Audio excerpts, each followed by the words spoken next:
Hi, my name is Ziza Delgado Noguera, and I'm a professor in the Ethnic Studies Department at Fullerton College. I wanted to share a little bit about a resource list that our department created called Learning and Thriving Under COVID-19. As the world changed with this pandemic in March and we all went into shelter in place, we saw really immediately that our students were being disproportionately impacted by the trauma of this pandemic.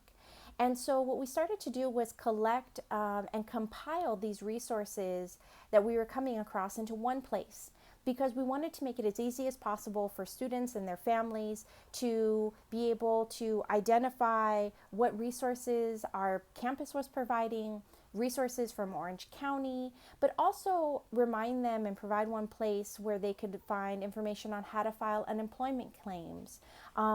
information for folks who had lost their housing or were homeless or houseless, and also where if they were experiencing depression or thoughts of suicide or were living in a situation where they were experiencing sexual or domestic violence, that they would be able to have access to those resources in one place, because we know that this moment is overwhelming enough that it can often be really hard to try to find the right person to outreach to. So that was a big part of compiling this document. But it was also important for us as ethnic studies practitioners to contextualize both the crisis that is COVID-19 and also the social rebellions and the uprisings that we are seeing right now.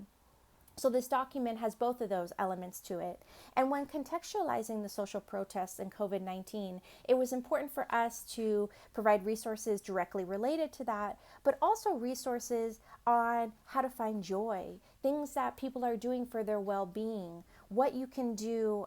as activists and organizers when your emotions are really high and your stress levels are really high. So this document is powerful in the sense that it speaks to many of the things that are on most of our minds right now. It is absolutely a living document. If you have additional resources that we can add to this list, please reach out to us. Also, it was created in collaboration with students and our community members and our staff, and so it is a community list, a community document, and so we welcome anybody from our community who has more information, insight, podcasts, videos, meditations, anything that would support the well-being of our students and their families at this time. We thank you for taking your time to look at it and sharing it within your networks, and we also thank you for contributing to it if that is something that's possible for you. Take care.